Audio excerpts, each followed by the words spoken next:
Thank you, Mr. Speaker. Mr. Speaker, I want to thank my colleagues who have taken their time to speak to this very important matter. This is not a light issue, Mr. Speaker. It involves the impeachment of a governor and a county assembly that has taken a position, not once, twice, but I hear 3 times. On 2 occasions, that matter never got to this House. This time, the matter is before us. Mr. Speaker, I'll try and be brief, but also try and explain some of the things which I agree and disagree with my colleagues. Mr. Speaker, for example, a case is being made here that because in Kericho 2, we subsumed the PO into the main matter, therefore that ought to be the same principle that applies this time. And many of my colleagues have advanced that argument. But Mr. Speaker, it is important to draw a distinction between Kericho 1 and Kericho 2.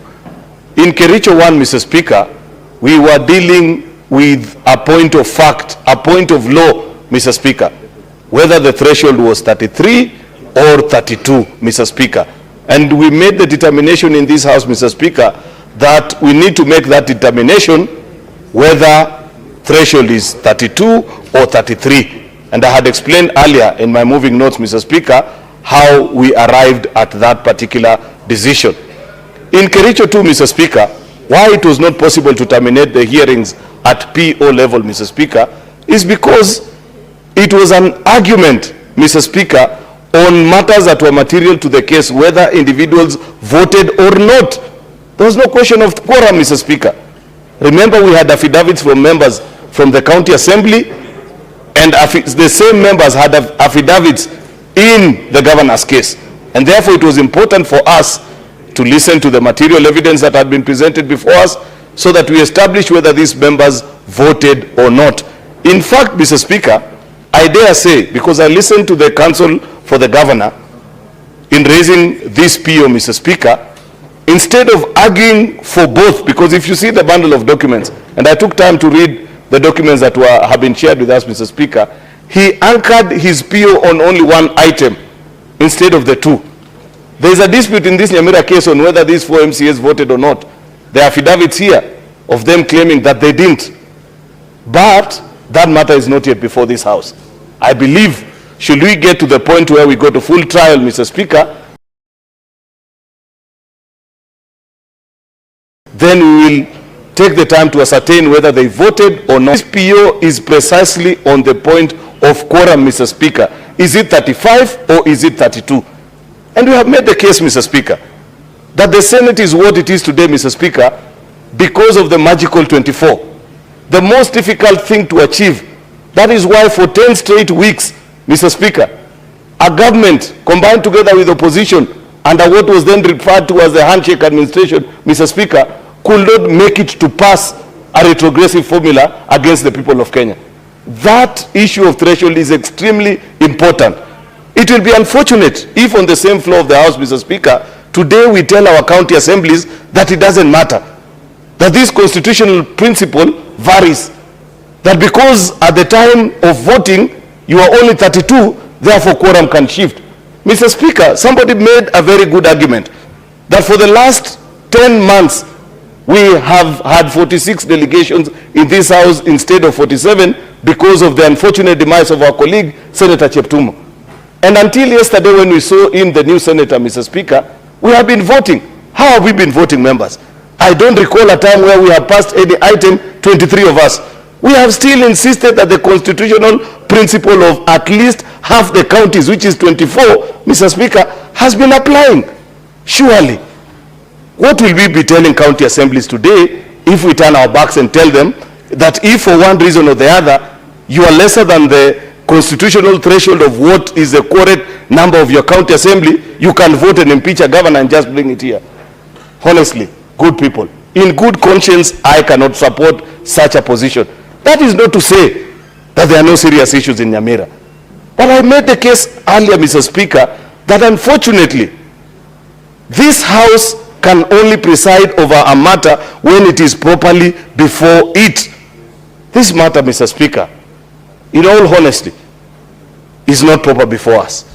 Because number one, there is even a dispute about the issue of proxy voting. But that matter hasn't been raised as yet. We will get to that matter. Should we get to that particular matter? Mr. Speaker, I didn't know that your Deputy Speaker can be a heckler. Because, Mr. Speaker, it is... Order, Honorable Senators, order. Senator from Meru County, when your colleague is speaking, yes, do not engage them unless you engage them through the chair. But he's shouting to my ear. Proceed to conclude. Mr. Speaker, I don't know why. And Honorable Senator for Kericho. I withdraw. I withdraw the one heckler. I withdraw. Good. I will now proceed. I withdraw and apologize to my good friend Nyamira Murungi. You may now I have withdrawn. Mr. Speaker. Now, Senator for Meru, the Senator for Kericho has apologized and withdrawn. And I think that's good enough. That's fair enough. Proceed and conclude. You know, he's an elder, and sometimes he brings me very nice things from Meru, Mr. Speaker, which I don't want him to deny me now that we are about to go on recess, Mr. Speaker. Anyway, the point that I was trying to make, good colleagues, is that I have also listened to people make the argument that why don't we hear the entirety of this particular matter so that eventually we will decide, having been informed of all the facts that are before us. But, Mr. Speaker, unfortunately, the law is the law. The reason, I believe there is a problem in almost every county. The reason why your governor is not here is perhaps because the few members of the county assembly who maybe have seen those issues and are speaking about them, Mr. Speaker, know that they are yet to achieve the threshold that is needed to bring a governor before this House. Mr. Speaker, I want to plead with our colleagues that this matter is before us. However, Mr. Speaker, as I say that, I am conscious of the fact that serious points of law have also been raised. And I will not be dismissive of my colleagues who hold a contrary view, that perhaps it will make more sense if we took time, Mr. Speaker, and consult, first as a caucus, as a jury, then come back to make a decision. There has even been suggestion, Mr. Speaker, I think it was a senator for Homa Bay, who argued that why don't we invoke the provisions of Standing Order number 66.3, Mr. Speaker, that we hold the putting of a question. The unfortunate thing, Mr. Speaker, is that in your earlier communication, you made it clear that this is a bridge you must cross before we get to the case. So even if we invoke that standing order, then it will mean we rise today, we go home, then tomorrow when we meet at 9 a.m., we will begin from this very place. I want to propose something which, if you colleagues can agree to, then perhaps we can try that one. Why don't we, Mr. Speaker, in conclusion, because I also want to be persuaded further by my colleagues who hold a contrary view to what I believe, Mr. Speaker, because maybe due to the exigencies of time, they were not able to explain themselves properly, that we retreat, Mr. Speaker, as a House, reflect, that you defer the putting of the question for a further 1 hour. We retreat as a House, consult, listen to each other. Order, Honorable Senators. That request has not been made to you. It has been made to me. So I will rule on it. Proceed. Proceed, Majority Leader. Mr. Speaker, the decision of the application of 66.3, Mr. Speaker, is to the Speaker of the House. And that's why I am making this appeal to you eventually. If eventually, Mr. Speaker, members during that consulting session think otherwise, we will come back and report to you that either we are ready to vote or not ready to vote, and we'll take a decision and see what is good for the country and what is good for the county of Nyamira. Therefore, Mr. Speaker, with those many remarks, I beg to reply and make that particular request of Standing Order number 66.3 that they be applied for the next 1 hour for us to consult. I thank you, Mr. Speaker. Now, Honorable Senators, if you look at the Gazette notice, we gazetted 2 days to hear and determine this matter. That is today and tomorrow. Now, today has been expended on this PO. It means, therefore, that in the event that this PO is overruled, we have to conclude this matter.